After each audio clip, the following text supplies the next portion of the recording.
All right, Rabbi, say good morning. Good morning. Let us begin. I think we are okay. All right. Okay. Yeah. I don't know. I think it looks like somebody maybe wrestled with the camera yesterday. All right.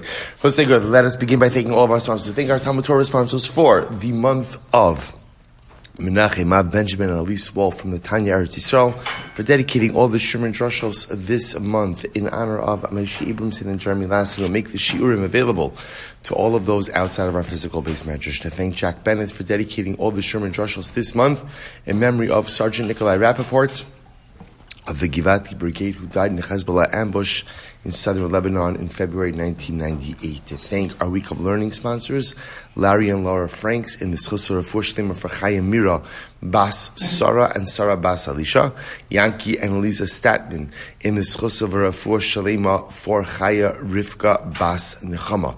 And to thank our Daf Yomi sponsors, Natan Leah Berry, in commemoration of the yahrzeit of Leah's father, Tzvi Sherizan, and Alan Wiseman, wishing a speedy recovery to his granddaughter Leah Bas Chaya Rivka.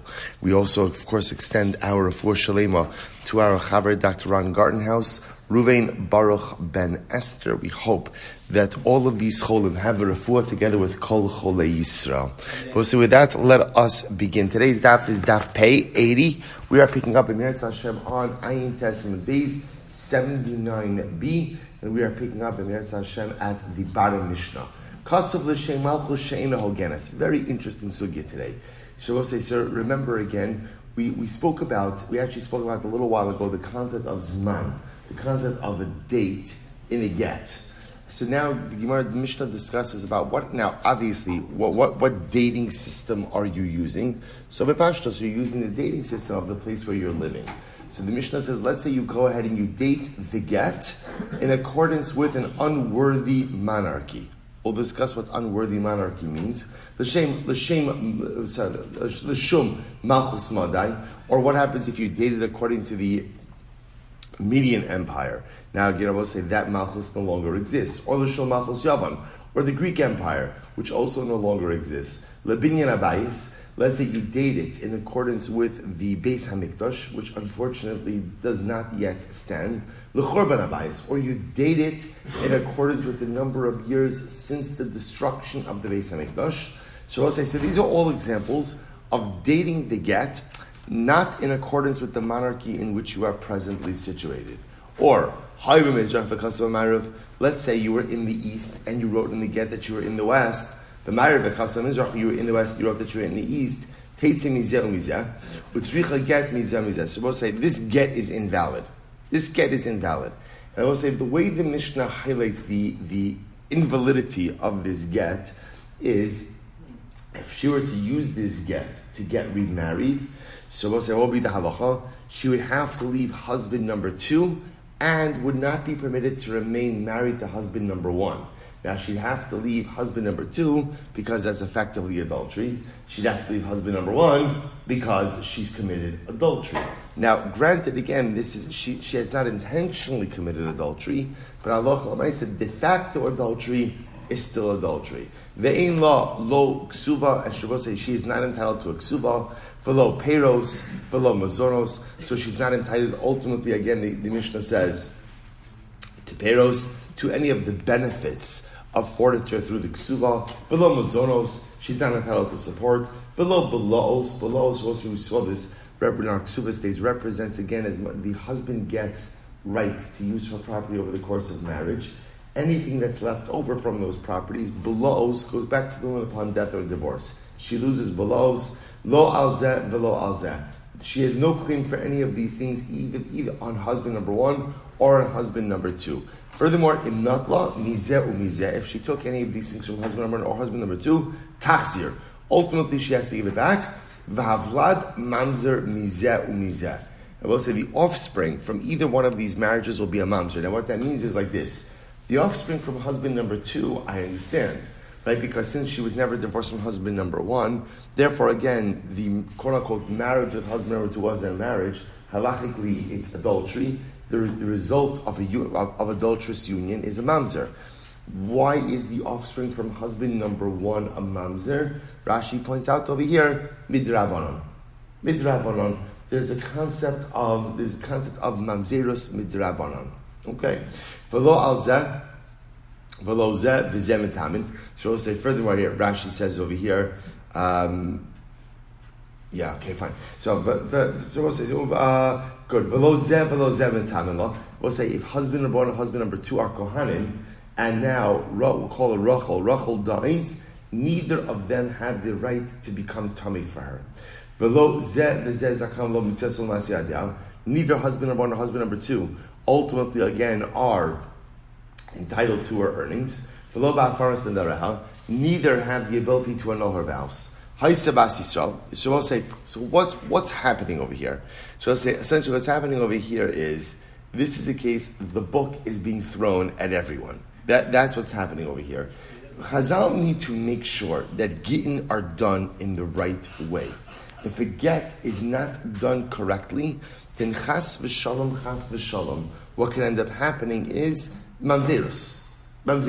You could have a total, just catastrophic consequences to the Jewish family if Gittin are not done correctly. In other words, we'll say, remember, understand, we've seen enough in Shas to know the most dangerous genealogical blemish is mamzerus. Right? Why is it the most dangerous thing? Why? It never goes away. It remains within a familial line, right, forever. Are there ways to go ahead and stop it? Sure, but they require some pretty drastic things. So because of that, I will say, what's the key to ensuring that mamzerus doesn't occur? So ultimately, again, the key to it, one of the keys to it, is proper Gittin. Proper Gittin. So therefore, if you produce an incorrect get, essentially what we're going to do is we're going to throw the book at you. Because when you read a Mishnah like this, one thing you're going to be sure of is what? That the get is appropriate. Because we'll say, when the get is inappropriate, everyone loses. Really, everyone loses. Okay, let's go back to Haisa Bas Yisrael. If she was the daughter of a Kohen and received such a get, Nifsalas Mina Kuhuna, ultimately, again, she is no longer permitted to marry into the Kuhuna. Top of pay, 80A. Bas Levi, if she is the daughter of a Levi, so Mina Meiser, she's no longer permitted to eat Meiser. Bas Kohen Mina Truma, if she's the daughter of a Kohen, ultimately, again, she is no longer permitted to go and eat Truma. Ve'in Yershin Shalzeh, Yershin Shalzeh, Yershin Ksuvasa. And neither the inheritors of husband number one or husband number two inherit her Ksuva. Ve'im, so what you begin to see is, remember, everybody's being penalized. So remember again, I just want to point out, when we talk about husband number two, you know this, but I'll just say it again. We talk about husband number two, it's a little bit of a misnomer. There is no husband number two, right? Why is there no husband number two? Why? Because the get wasn't valid, right? Without a valid get, you can't marry. Okay, we understand that it's true in the logistical level, but Lamaisa, she thought this was a good get, and therefore she married another man. And the second man who married her also thought that it was a good get. So we're referring to marriage number two, even though, again, marriage number two, in the case of an invalid get, is a legal fiction, right? There's no such thing as marriage number two when you're already married to a man. So again, we begin to see all of the strictures associated with this. So remember, how is this invalid get being written? Either it's being dated according to the wrong monarchy, or locationally it's problematic. We'll discuss that case in the Gemara. Or we'll say a whole other number. Remember again, the Mishnah's not going through all the things that make a get invalid. You write the wrong name, right? You write the wrong... So many different things. If there is an invalid get, and she ends up remarrying with this get, number one, she's got to leave both marriages. Number two, any offspring from any of these marriages is going to be a mamzer. We'll say what that means is, remember, that doesn't mean offspring that she had with husband number one before the get, right? That would mean if she were to go back and live with husband number one after the get and have more children with him, Lamais, again, those would be mamzerim. No rights. All rights are dissolved. Her rights, their rights, husband number one, husband number two. Good. Not only that, we'll say it impacts her regarding truma consumption, regarding meiser consumption. Good. So the Gemara goes right. What happens if if husband number one and husband number two die without children? You have to do chalitza and Yibum is impossible. Okay, fine. Shina Shmo Ushma, Shem Ira v'Shem Ira, another invalidation. Let's say in the get, they wrote the wrong names, right? They wrote the wrong name for the husband, wrong name for the wife, wrong name for his city, wrong name for her city. Teitze mizeh u'mizeh, v'chol hadrachim ha'elu ba. She has to leave both husbands. She has to leave both husbands. In other words, she is not permitted to remain married to either of those two men. And all of the strictures which we outlined previously in the Mishnah apply to this case as well. So this is an interesting case. Remember again back to our Yivamis days. Remember again, I will say the first Mishnah Maseches Yivamis, which talked about the idea, Ruvain is married to two women, Rachel and Leah. Right? Rachel happens to be his niece, the daughter of his brother Shimon. Okay? Ruvain dies without children. What's Shimon's obligation in Yibum? What's Shimon's obligation? None. Why? Because Lamaisa, his sister-in-law, is also his daughter. And remember again, that's Rachel. What about Leah? So let's remember again the good old days of tsaras, the good old days of co-wives, right? So remember again, what's the halacha?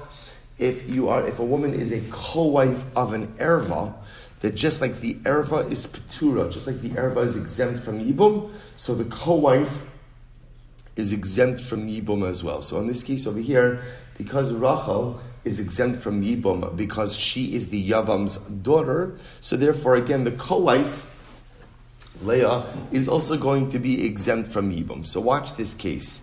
So kol arayos shamrut saros sen mutaros. So let's listen to this case. So imagine for a moment, Ruvain is married to Rachel and Leah, right? Like we just said before, Rachel is Shimon's daughter. So therefore now Leah is an unrelated co-wife. So what happens? Ruvain dies without children. Now because Rachel is an erva to Shimon, therefore that exempts Leah from doing anything. So what happens? So v'nimtzu elu islanders. So I'll say, so now what happens? So now Leah goes on and gets remarried, right, to some, whatever. She didn't need yibum, she didn't need chalitza, she went and she got married. It turns out, we'll say, that they find out that Rachel is an islandess. Rachel is an islandess. We'll say, what's an islandess? An islandess is a woman who fails to physically mature and is incapable of having children. We'll say, what happens if a man marries a woman who turns out to be an islandess? It's a mekach tos. It's a voided transaction. It's as if the marriage never happened. So watch this case. So remember, Leah, the co-wife to the erva, has gone and gotten remarried. It turns out sometime later on that Rachel, who was the erva wife, the erva to the yavam, turns out to be an islandess. Because she was an islandess, therefore what? Her marriage to Ruvain was a voided marriage. It was never valid, which turns out that when Ruvain died, Leah, the co-wife, was actually obligated in Yibum. Okay, because she was no longer a tsaras erva. But yeah, remember in the interim what's happened over here? So Leah has gone and gotten remarried. Which is now an illegal marriage, because technically, again, she was subject to Yibum. So what's the halacha? We'll say, what's the halacha? Teitze mizeh u'mizeh. So Leah now has to leave husband number one, and husband number one is dead. Right? She has to leave husband number two. V'chol hadrachim ha'elu ba. And all of the things that we discussed regarding a woman with an invalid get will apply to her as well. Hakones es yivimto. So a man marries his yivama.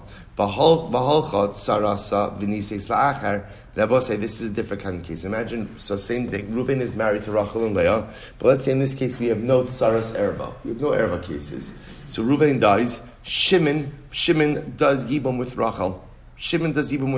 Fine. What happened? After Shimon does yibum with Rachel, what does Leah have to do? What does Leah have to do?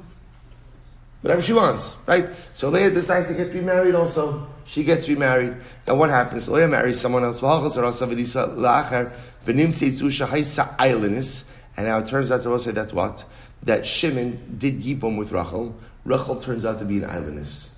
If Rachel's an islandess, that means that what? The marriage was void. If the marriage was void, it turns out then that Leah is subject to yibum. But in the interim, Leah married someone other than her yavam. Teitze mizeh umizeh v'chol hadrachim ha'elu. So Leah has to leave husband number one, again, who's dead, right? But she has to leave husband number two, and all of these strictures, right, that we mentioned earlier in the Mishnah apply to her.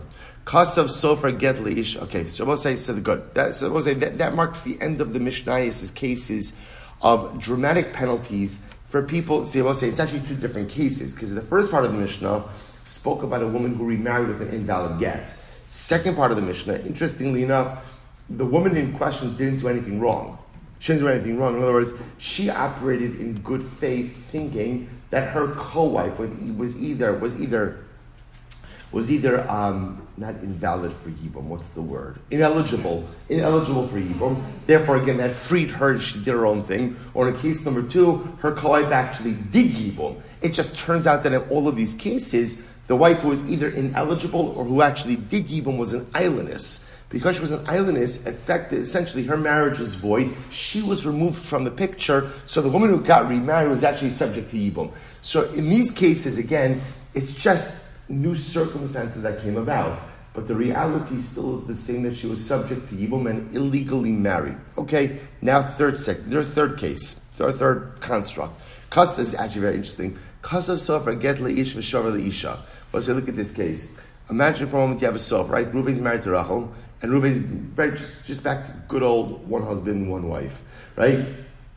Reuven's married to Rachel. Reuven's divorcing Rachel. Okay, so Reuven does everything right. He hires the sofer. So I'll say this is now going to be a case of scribal error.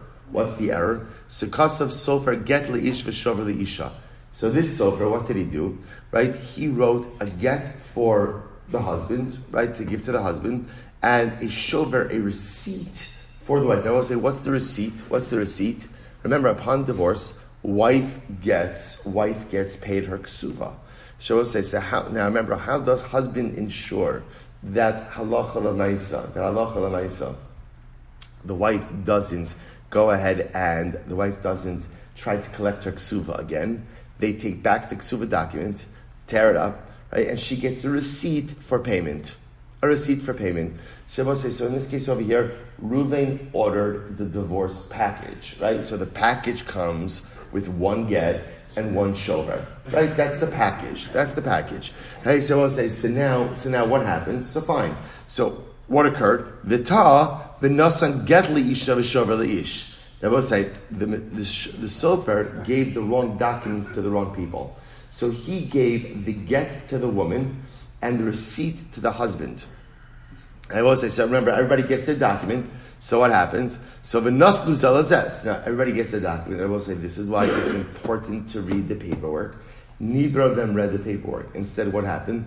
The husband gave the document in his possession to the wife. The wife gave the document in her possession to the husband. So what ended up happening over here? So the husband receives the get. The wife receives the shover. The wife receives the receipt.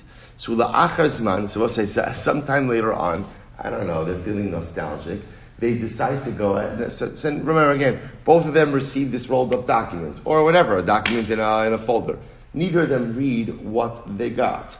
La'achar zman, sometime later on, hari aget yotze miyad ish v'shover miyad isha. So sometime later on, they decide to read the documents, and it turns out the husband says, whoa, that I thought I was holding the receipt.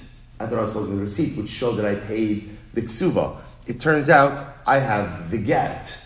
She says, I thought that I had a get. It turns out I have a receipt. So what's going on over? So what's the halacha? This is a much easier case. Now, if Chas V'Shalom in the interim, Rachel has remarried, right? She has a brand new life for herself. Everything is great. There's only one problem, which is she never received the get. This isn't even a case. I want to just point out this isn't even a case of an invalid get, right? What is this a case of? No get, right? Remember, we'll say in this case she never received a get. Remember, the sofer handed her a get, which is of no consequence. She thought she was getting a receipt. She handed the document over to the husband. So in this case, she actually handed the get document over to the husband. She never received, it's not the pshat that she received an invalid get. She never received a get. So because of that, she's not divorced. If she's not divorced, then again, if she did remarry in the interim, she has to leave husband number 1, and of course remains prohibited to husband number 2 as well. I'm sorry, also, and all of the aforementioned strictures apply to her as well. Rabbi Eliezer says, Imla alter yatsa. So we'll say, well, that's discussing about what this means. If they discover this immediately, then she has to leave the marriage. Then it's not a good get. However, if this only becomes discovered after some time later on, the first husband is not believed ultimately to erode the rights of the second. So Rabbi Elazar comes along and says something very interesting. If we discover the mix-up immediately, fine, you're right, it's not a valid get. If this is not discovered till sometime much later on, so it's actually interesting. Essentially, what Rabbi Elazar is saying is, we think there's some type of collusion. Maybe they're scheming together to ultimately get back together. Maybe that's what's happening over here and trying to show that ultimately there was never a get. Okay, well, we'll discuss in the Gemara exactly what that means. Let's go back. Says the Gemara, my malchus she'eino geras. So the first thing Mishnah introduced us to, Mishnah opened up with the statement that if you date the get in accordance with the years of an unworthy monarchy. What's an unworthy monarchy? To which the Gemara says, malchus haromim, the Romans. So we'll say, why do you call the Romans an unworthy monarchy? We'll say it's very interesting. The Romans didn't have their own alphabet, nor did they have their own language. I guess the Gemara saying over here is that Rome really absorbed previously existing empires and ultimately again assimilated their writing and their language and made it their own, modified it a bit, but ultimately again made it their own. So because of that, Rome in the eyes of Chazal, will say it's also, Rome is also often spoken about disparagingly by Chazal, also because of all of the tragedy and misfortune that they visited upon Klal Yisrael. In any event, here they're called the malchus she'eino geras because they don't have their own language, they don't have their own alphabet. Amar Ula. So we'll say, so what's very interesting, and what you see according to the Mishnah, is Gittin were dated in accordance with the monarchy in which the get was being written. Just interesting. So the Gemara says, why? Ula asks, why is that? I'll say, if this was done, so they would date the Gittin in accordance with the years of the monarchy in which the get was being written, to preserve peace with the monarchy. Shalom Malchus, right? We were Jews living in foreign lands. We should preserve peace with the monarchy. And I will say, here's what's fascinating. Take a look at Rashi. Mishum Shalom Malchus. So I will say, this is Rashi. 4 lines up from before the lines get wide on the bottom of the page. It's actually a very profound Rashi. He says, Mishum Shalom Malchus, She'ehei lanu Shalom imayim.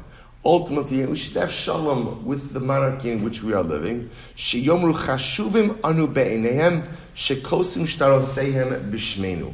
So I'll say, so I don't understand. How does dating our Gittin preserve peace with the monarchy? And I will say, what's the answer?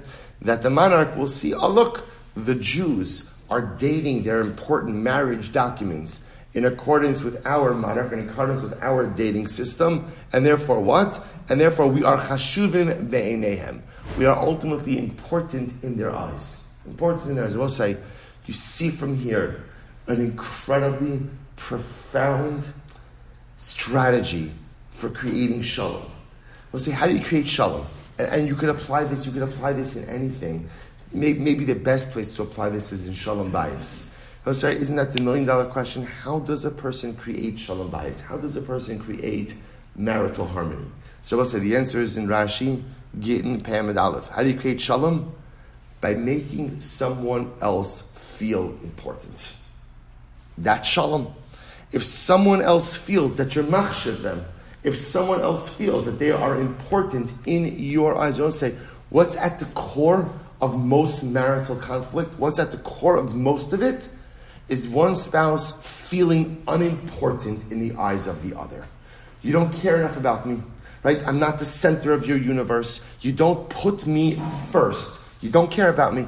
You don't care about me. The other stuff that often comes up, those are often manifestations of a core problem of not feeling chashuv. My husband doesn't make me feel important. My wife doesn't make me feel valued. People say it's incredible. So Ula says over here, why do we date our Gittin in accordance with the monarchy? We want them to feel important. Because if you make the monarchy feel important, there'll be shalom. You make your wife feel important, there will be shalom bias. It's such an incredible yisod, I will say. And again, it's not just in marriage, it's in relationships in general. If you give people kavod, and you make them feel important, you make them feel chashuv, that's how you generate a sense of shalom in your life relationships. Incredible. Incredible, incredible. I'll say, and it's good, by the way, this is why it's also good to chazer over this Gemara on Erev Shabbos. I'll say, which is why a husband must bring home flowers for his wife on Erev Shabbos. I'll say, it's not a nice thing, it's not a Shana Rishona thing, it's not, and don't be one of those guys that says, oh, my wife told me she doesn't need flowers. Yeah, and if you actually think that that's MS, then you obviously fell asleep at the wheel during chassan classes, or something, right? I'll say there's an absolute chiyuv to bring home flowers for one's wife every single Erev Shabbos, and not supermarket flowers. I just want to be clear as well. Not supermarket flowers, right? Something chashuv, something nice. I can give you the name of a florist if you need, right? So I'll say whatever, not a commercial over here, right? But Lamaisa, every single Erev Shabbos, you're eating at home, you're not eating at home. Why? Because the $25 that you're going to spend on a nice dozen roses makes a wife feel chashuv. She doesn't like flowers. There's no such thing as a person in this world who doesn't like flowers. Right? Flowers are beautiful. Again, you do a little something, you go out of your way, an investment of $25 a week to make the most important person in your life feel chashuv is the best investment a person can make. Let's go back there. Says the Gemara. Okay. Umishum shalom malchus teitziv avlad mamzer. But one second, I don't understand. So I'll say, if the get is invalid, so now you're telling me now this is a rabbinic thing. So halacha l'maisa now, if I fail to date it in the right way, so therefore again halacha l'maisa, the get is not good, and the children from second marriage will be mamzerim. So midaraisa, you don't have to do this because I didn't do something midrabanan. The get's not going to be good. In Mary used to say, anyone who changes from the paradigm that Chazal set down when it comes to Gittin, Havlad Mamzer. So we'll say this is a special penalty, that even though such a get ultimately may be valid midda oraisa, Chazal control Gittin and Kiddushin, or Kiddushin and Gittin, and if you change from the paradigm, ultimately again, the get is invalid. Marriage with such a get will result in Mamzerus. Incredible. L'shum malchus yavan. So as you remember again, the Mishnah then went through a whole bunch of examples, right? If you dated the get according to the Greek monarchy, to the Median monarchy, to the building of the Bais Midrash, to the structure of the Bais Midrash. Why do you have to go through all this? I get it. What's the halacha? Date the get in accordance with the monarchy in which you are currently situated. That's the bottom line. Why do you have to give all the examples? To which the Gemara says, I'll tell you why. If you would have just said Rome, Mishum de Malicha, because ultimately, again, that is a valid, right, existing monarchy. Maybe I will say, if you're going to date it in accordance with a monarchy that exists but no longer exists, maybe that doesn't invalidate. Or maybe no, you can't date it in accordance with another rival monarchy, even if that monarchy no longer exists. But if you want to date it in accordance with the years since the Beis HaMikdash stood, then fine. Who cares? In other words, that's a historical fact. It's not going to make any problems. Or maybe if you date the get in accordance with the years Beis HaMikdash stood, the Gentile monarchy will take an affront. That'll be an affront to them because you're remembering the Jewish days of glory. Maybe if we did into the accordance to the destruction of Beis Hamikdash, that will not be an affront to the Gentile monarchy. Therefore, again, I will say tzvicha. So bottom line is, in order for the get to be valid, one has to date it in accordance with the contemporary monarchy, and doing anything else ultimately, again, will be an affront and will validate the get. Incredible. So similarly, again, if they were in the east and instead they wrote in the get that they were in the west, it's invalid. So the Gemara says, man, who's in the east? Who are we talking about? Ilema Baal, if you want to say it's talking about the husband, and it's actually talking about where he lived, then we spoke about that later in the Mishnah. Hainu, Shina Shma Ushma, Shemira v'Shemira. But say the Mishnah explicitly speaks about that, of where you write in the wrong location for the husband. Ella Lav Sofer. Rather, Rabbi Silber must be talking about the Sofer. What does this mean? Ki da Amrlu Rav L'Safrei, v'chein Amrlu Rav Huna L'Safrei. Supposed to listen to this. So Rav used to say to the scribes, Rav used to say to the scribe, Ki asivu b'shili, ksuvu b'shili, v'afagav d'munser l'chu mili b'hini. V'chi asivu b'hini, kasu b'hini, v'afagav d'munser l'chu mili b'shini. So we'll say shili. This is very interesting. We'll say, remember, a sofer writes the location of the get, in the get, the location of where the get is being written. Now, what happens, for example, if, let's say, the get was commissioned in Shili, but they're writing the get in Hini. So do you write in the get, the area, right, that the get was commissioned in a particular location, or where the get was being written? So also the Gemara says, in that type of situation, we always write where the get is being written, not where the get was commissioned. That's what the Mishnah means when it says, Chaya b'mizrach v'kasav b'mayrav. Right? If ultimately, again, they were writing the get in the east, but the get was commissioned in the west, you still write in the east. You always go in the location where the actual get is being written, not where the get was being commissioned. Amar Rabbi Yehuda Amar Shmuel. So Rabbi Silber will say, Amud Beis. Suti Rabbi Meir. These are the words of Rabbi Meir.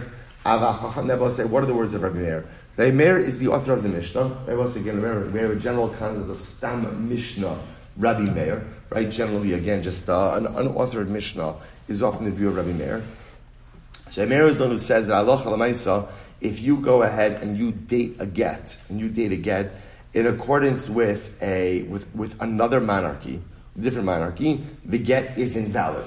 Right? Remember, you have to date the get in accordance with the monarchy in which the get is being written. Failure to do so invalidates the get. So these are very rare. Bacham say, "Afilu lo kasav ela l'shem center shebeir harizim migurashes." The Chum say on the other hand, no. Even if you go ahead and you date it in accordance with the center, I will say, who's the center? Look at Rashi. Zakin hamamuna lios baki benachlas gvul sadekolish. So I'll say there's a technical term for this also now. It's the center was a government position, but he was like a local government position. He was the guy who knew the boundaries of everyone's property. There's a name for this. Surveyor? Yeah. I don't know. So say you could go into Baltimore County, right into and there's like an office where they know your property ends over here, your property starts over here. They have all the records of the deeds, of the surveys, of all these different things. Whatever. He's the land guy. That's the center. He's the land guy. So I will say, so ultimately, again, I will say this is a very, very, very low level position, right? This guy is not, he doesn't rank up there on the highest. So the Chum say that even if you go and you wrote in the get, I'll just go with surveyor, right? In year 3 of the office of Frank the surveyor for Baltimore County, right? So Chum say that's enough as well. That's fine. That's fine. So when it tells the story, Hahud Gita Davakasev Belashum is Tandra. The Bishachar, Shoah said there was a certain get, the Bishkar, or the Bashkar. There was a get that was dated, but Istandra, Rashi says over here, is like a governor, right? Avdo Shal Melech. He's the servant of the king. So he's a governor, right? So the king is the king. So this was the position right underneath the king, like the provincial governor. So there was a get that was dated not according to the years of the king, but rather in accordance with the years of the local governor. Governor of Bashkar. Bashkar was the place. So they sent this get before Rabbah, and they asked Rabbah, Ki hai gav namai, is the get valid or not? So why is this an interesting case? It's not dated in accordance with the king, but it's also not dated in accordance with the center, right? With the local official, right? This is still like a major position. So what's the halacha? Shalach lei b'hafidor meir modi. So Rabbah sent back, even Rabbi Meir, the author of our Mishnah, would agree that such a get is valid. Really? So the Gemara says, my time, what's the reason? Me'osa malchusu. Because Rabbi say dating it in accordance with the governor is still considered to be dating it in accordance with the monarchy. Ayu Maishnam is center Shavir. So why is that different than the case of the center? Right? Why is that different than the case of the local official? Who we said before, if you did in accordance with the local official, the get is invalid. Hasam zil lahu milsa, hacha shvicha lahu milsa. So Rabbi said, it's actually very interesting. So what's fascinating about this is, so Rabbi answered, dating it in accordance with the governor is still considered to be a shevach, a praise to the king. Dating it in accordance with the local, county official, that's a denigration of the king. So I'll say, essentially what Rabbi's aiming at is like this. The higher echelon of those who serve the king, they are directly associated with the king. So everyone knows when you date it in accordance with the governor works for the king, right? He's an extension of the king. So that is considered to be still praising of the king, and therefore you have Shalom Malchus. You go ahead and you date it in accordance with the guy who's the local county official. He has nothing to do with the king. Right? The king doesn't even know who he is. He's not a position appointed by the king. So that's considered to be a denigration of the honor of the monarchy. It's a very interesting distinction. Amar Rabbi Abba Rav Huna, Amar Rav, Zudi Rav Meir. These are the words of Rav Meir. Avacham say Havlad Kasher. So we'll say, remember again, all of this whole Mishnah of talking about the need to go ahead and date the get in accordance with the name of the monarchy. This is all Rabbi Meir. The Chum say, whereas it's nice to go ahead and date the get with the monarchy, it is not necessity. And third, to do so, we'll say now, again, remember, do you need a date? I just want to be clear. Everyone is in agreement that you need a date in the get, right? You need a Hebrew date in the get. Remember, why do you need a Hebrew date in the get? For a variety of reasons. Number one, you have to know when the divorce is valid. Number two, remember again, you also need a date. Remember, we spoke about this. Why else do you need a date in the get? Why else? To know again when husband loses rights in the wife's property, right? Again, let's say for argument's sake, the get is written, the get is dated, on the 18th of Av, and meanwhile he sells her property on the 19th of Av.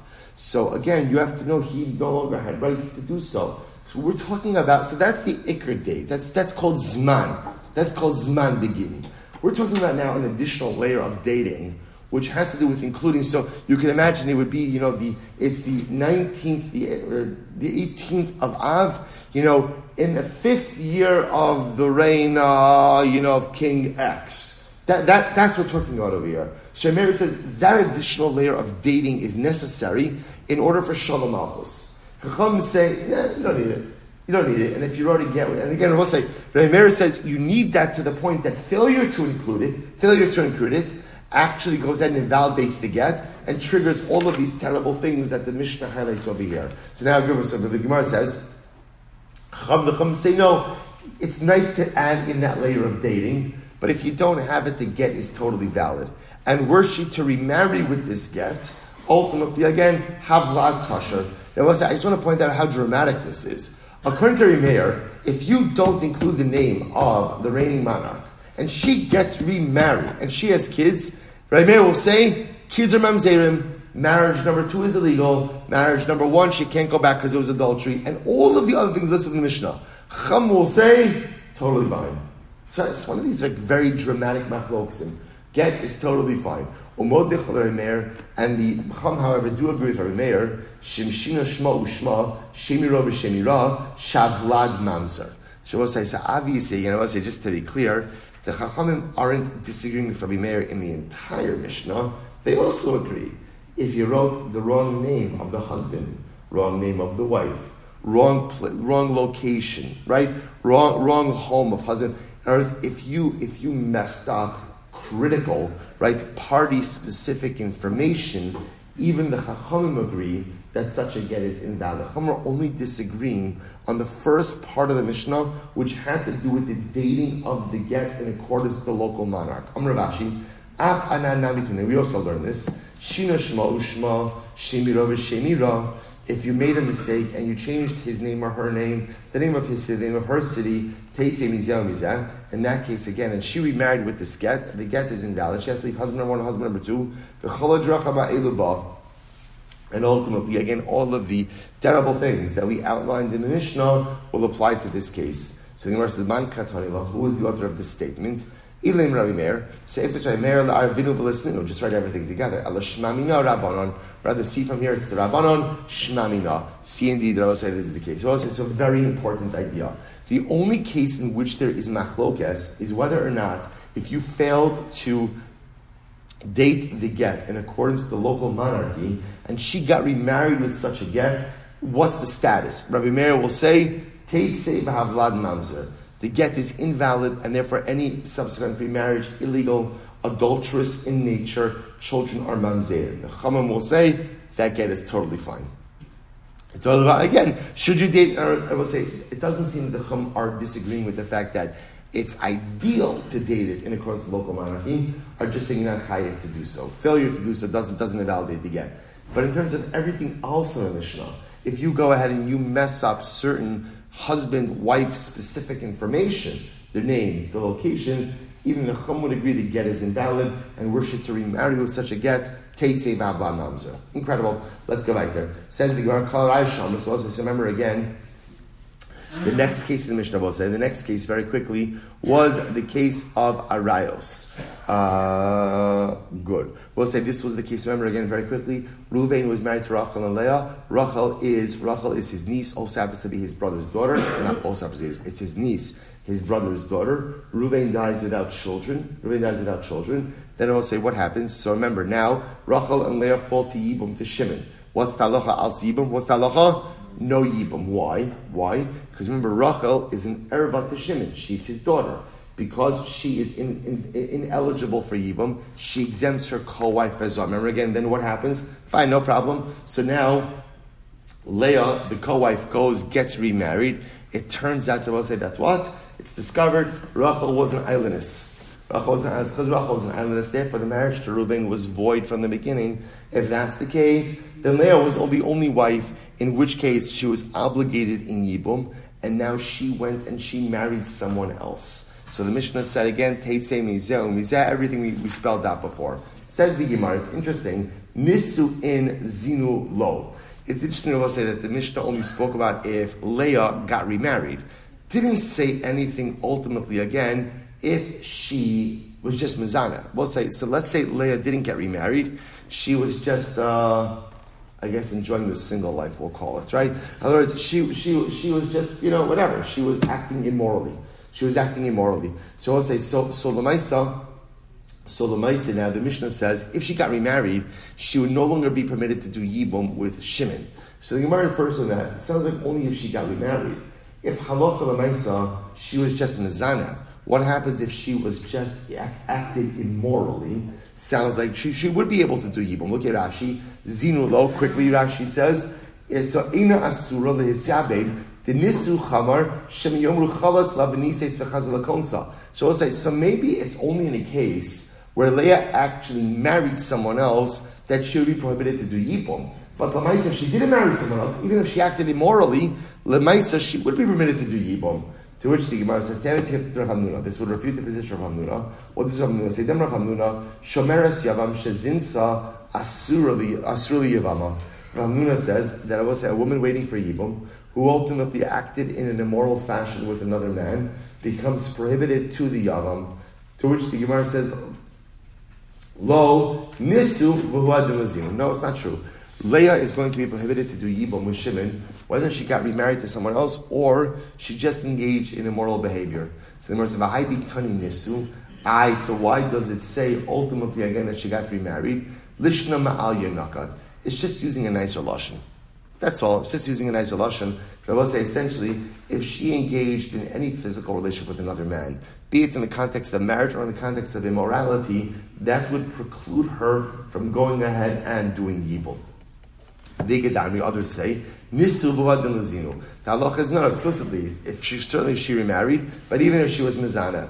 Let me say Rav Hamnuna. Suppose I say this first Rav Hamnuna. Rav Hamnuna, Shomeres Yavam Shezinsa Asur Liyavama, that a Shomeres Yavam who engages in znus becomes permitted to her Yavam. Lo Nisu Dafka. No, the Gemara says, no, it must be only Dafka Nisu. Mishum the Michlefa B'isha Shahalach Bailu Medina Siam. Because I will say this case can be confused ultimately again with a situation of a woman whose husband went overseas. Shabbos say, bottom line for our purposes, halacha l'maisa, the way that Rambam Haskins in this case, is dafka only if nisu. It is only if Leah had married someone else in the interim, thinking that it was legal. Let's remember again, from Leah's perspective, why is Leah getting remarried? Why is she getting married? She thinks it's totally permitted. Why is it totally permitted? Because halacha l'maisa, her co-wife was an erva to the yavam. Her co-wife was ever to them, therefore they're all exempt from evil. So remember, I want to be clear, from her perspective, she thinks that she is living totally within the realm of legality,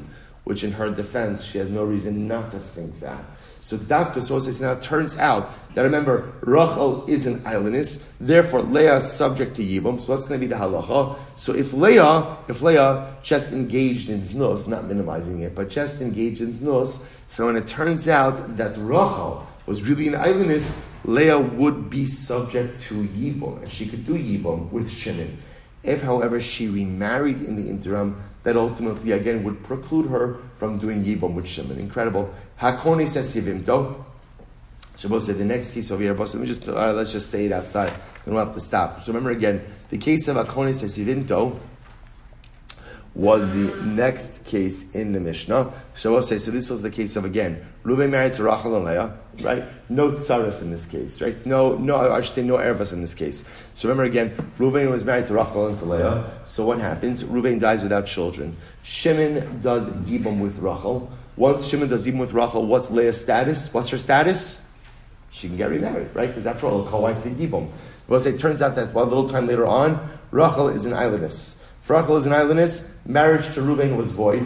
Obviously, then no Yibum with Shimon, which now makes Leah subject to Yibum.